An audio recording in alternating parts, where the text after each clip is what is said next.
It is impossible for an author still writing to be fair to another author working along the same lines. At least I find it so. In fact, I dislike Dune with some intensity, and in that unfortunate case, it is much the best and fairest to another author to keep silent and refuse to comment. These were J.R. Tolkien, author of the Lord of the Rings series, thoughts on the Dune series, spoken in 1966. Tolkien never elaborates on this, and these are the only words he gives about Dune. Why did he feel so strongly against the series? Most likely because of its heavily dystopian nature. Lord of the Rings is a series built on hope and morals. The heroes of its stories would rather die by their ideals than doing something evil, even if it means potentially serving a greater good. And these are the kind of stories that almost always rose to the height of stardom in Hollywood. Black and white stories of heroes fighting villains, morally unbending and determined to do what is always right, no matter the cost. But stories such as Dune are changing the landscape, creating a resurgence of mainstream interest in the boy become God story. Dune ultimately set the tone for this type of narrative back in 1965, and is now doing the same in Hollywood 59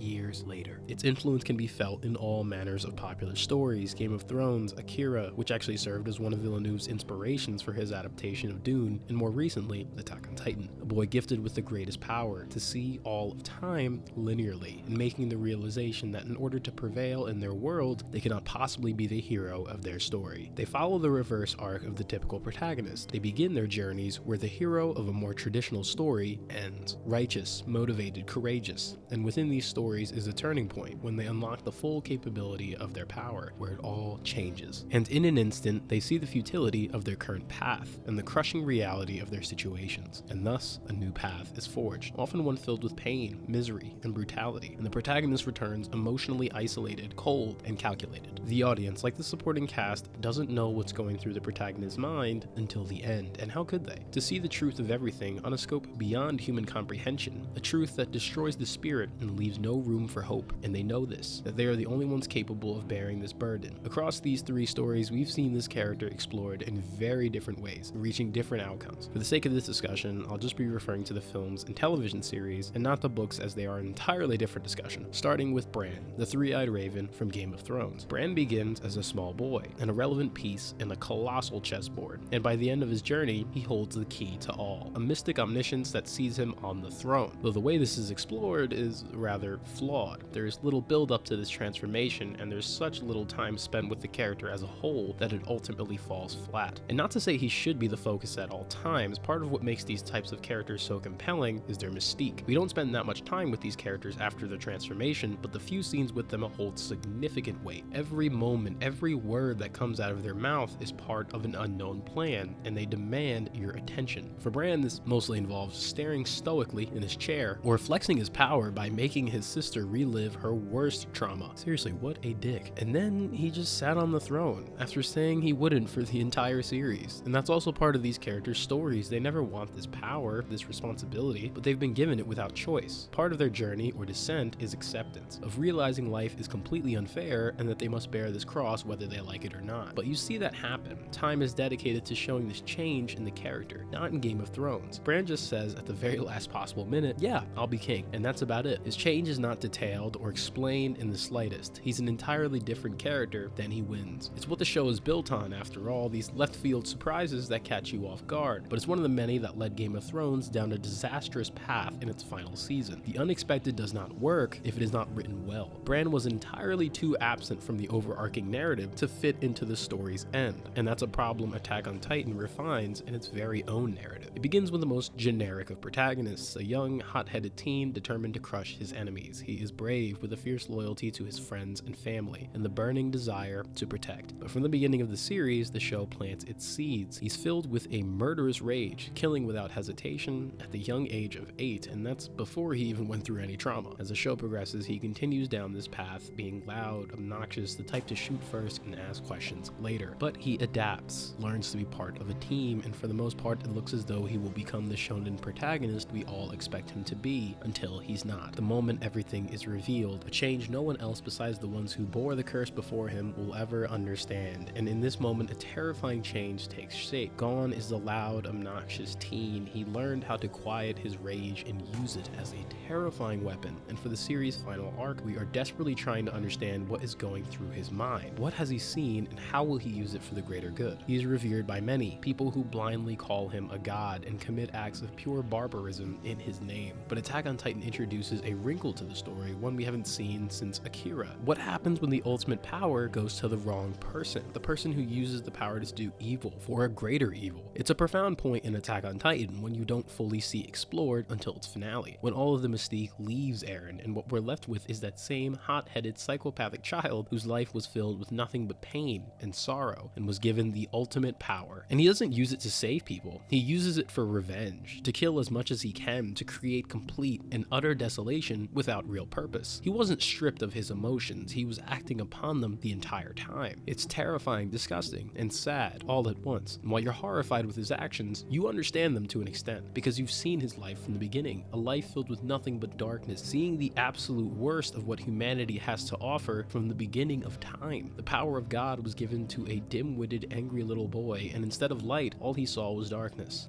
It's a powerful story about the dangers of absolute power and how all the wisdom and experience in the world can still leave a person making an ill-fated choice. Dune was one of the forefathers of this story and this character, and it's been revitalized for a new audience through director Denis Villeneuve's film franchise, and just like before, has been considered the defining standard for how this story should be told. Paul Atreides begins his journey the same way as the others, strong and determined to achieve peace, but he receives the visions earlier on. It isn't long into the story before he's seeing possible futures and bloody routes he will take, but he is not broken by this. He tries desperately to fight it, and for the first part of the story, he does not see this as absolute truths, but only possibilities. Visions of him rising to godhood, the Messiah to an entire planet, a fanaticism that turns his friends into blind worshippers. It isn't until his mother, Jessica, is given the water that we see the terrifying change that occurs once this ability has been fully realized within the user. She begins to plan Paul's ascent on his behalf, gaining an omniscience not only for herself, but for her unborn daughter. And once again, she continues to steer Paul down a path he does not want to walk. And a single drop of water expands his mind into an endless ocean. He sees the universe as a whole, realizing his journey is part of something far greater, and that the ideals and bloodshed he tried so desperately to avoid cannot be. The jihad must happen. Time is fixed. He did not want the power of God, but he has it, and now he must use it. The truth that he saw, we do not yet know. Chani doesn't know, and he doesn't try to explain because he knows he can't. War is inevitable, and he is part of something far greater than himself. His life is not his life to live. These are the cards he was dealt. These stories are becoming mainstays of Western pop culture once again, and for good reason. They are endlessly captivating and present a massive scope where we get to see characters go on a surreal journey through all of humanity and left with a divine power. And the burning mystery that compels us even further is how they will use it. I guess the question is, why can't these stories be hopeful? Why must it always end in tragedy? And I think it's because the moral of these stories is that being good in everything you do is simply not possible. And when you see everything, you realize that the righteous heroes you grew up believing in are nothing but a story.